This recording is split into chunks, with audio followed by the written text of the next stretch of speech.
सीधा असर आप पर और आपके जीवन पर पड़ेगा, इसलिए आपको इनके बारे में थोड़ा सा हम बता देते हैं। इनमें से एक बिल का नाम है भारतीय न्याय संहिता, जो इंडियन पीनल कोड यानी आईपीसी कानून की जगह लेगा।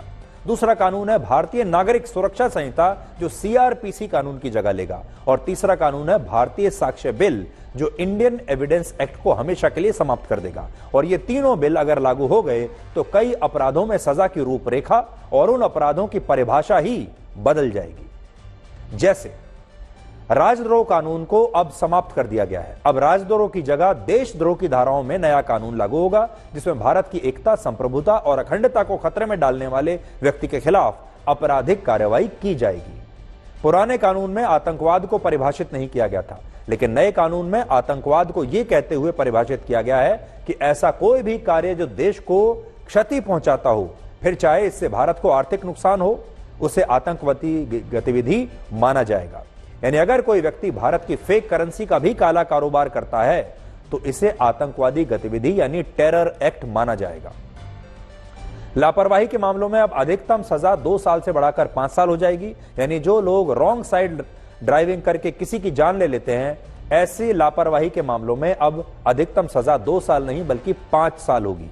अगर आप सड़क पर कोई दुर्घटना करके किसी को नुकसान पहुंचाकर भाग जाते हैं तो 5 साल की सजा होगी।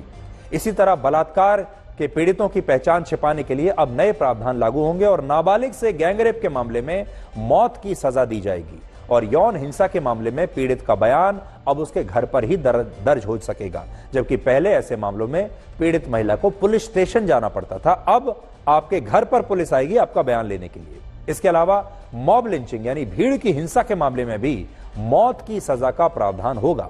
दाऊद इब्राहिम जैसे फरार अपराधियों पर उनकी गैर मौजूदगी में मुकदमा चलाने के लिए विशेष कानून होंगे। इसी तरह महिलाओं और बच्चों के खिलाफ होने वाले अपराधों पर खास ध्यान दिया जाएगा और इन्हीं कानूनों में आतंकवादी गतिविधि और संगठित अपराधों को कड़ी सजा के प्रावधान के साथ जोड़ दिया गया है। अब गलत पहचान बताकर यौन संबंध बनाने को अपराध की श्रेणी में रखा जाएगा। यानी जो लोग अपना नाम या अपना धर्म बदलकर या अपने बारे में जानकारियां छिपाकर लड़कियों को धोखा देते हैं, अब ऐसे मामलों को अपराध माना जाएगा। चोरी, शांति भंग करने और दूसरे मामूली अपराधों में दोषियों के लिए सजा के रूप में सामुदायिक सेवा की शुरुआत होगी। इसके अलावा अगर कोई व्यक्ति बिना अनुमति के किसी के घर में घुसता है तो इसे भी अपराध माना जाएगा और दोषियों को सजा के रूप में सामुदायिक सेवा करनी होगी। सामुदायिक सेवा का मतलब यह है कि उसे किसी क्षेत्र में साफ सफाई का काम दिया जा सकता है या एक निर्धारित समय के लिए उसकी ड्यूटी वृद्ध आश्रमों में लगाई जा सकती है, यानी उनसे पश्चाताप करने के लिए कहा जाएगा।